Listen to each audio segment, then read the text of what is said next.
सबैले खाइसकेपछि खाने राजा महेन्द्र मल्ल।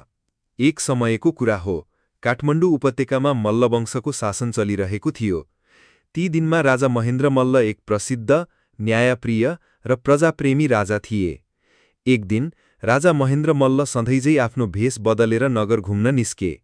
उनी आफ्ना मन्त्री र सेनापतिहरूलाई पनि साथ नलिई एक्लै हिँड्ने गर्थे, ताकि जनताको वास्तविक अवस्था बुझ्न सकियोस्। घुम्दै जाँदा उनी एक गरिब परिवारको घरमा पुगे। त्यहाँ एक सानो बालक भोकाएर रोइरहेको थियो। उसकी आमाले उसलाई शान्त पार्दै भनिन्, "बाबु, चुप लाग, राजाले खाना खाएपछि हामीले पनि खान पाउँछौं।"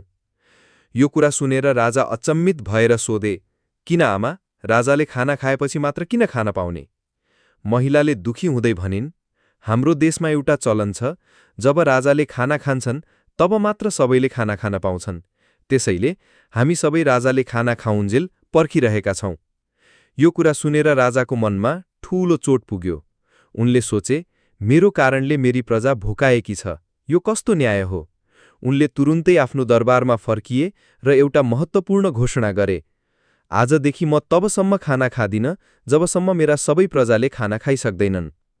त्यसपछि उनले देशभरका आफ्ना कर्मचारीहरूलाई यो आदेश जारी गरे कि हरेक दिन साँझपख जनताले खाना खाएको सुनिश्चित गरेपछि मात्र उनलाई खाना खानको लागि बोलाइयोस्।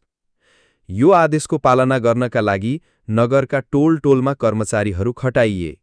उनीहरूले हरेक घरमा पुगेर खाना पाकेको र खाएको सुनिश्चित गर्थे र जब सबैले खाना खाएको खबर दरबारमा पुग्थ्यो तब मात्र राजाले खाना खानुहुन्थ्यो। यो कथाले राजा महेन्द्र मल्लको प्रजाप्रतिको गहिरो प्रेम र समर्पणलाई दर्शाउँछ।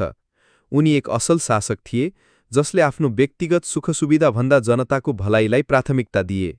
राजा महेन्द्र मल्ललाई एक प्रजातन्त्रीवादी, दूरदर्शी र जनताको दुःखसुख बुझ्ने शासकका रूपमा चिनिनुहुन्छ।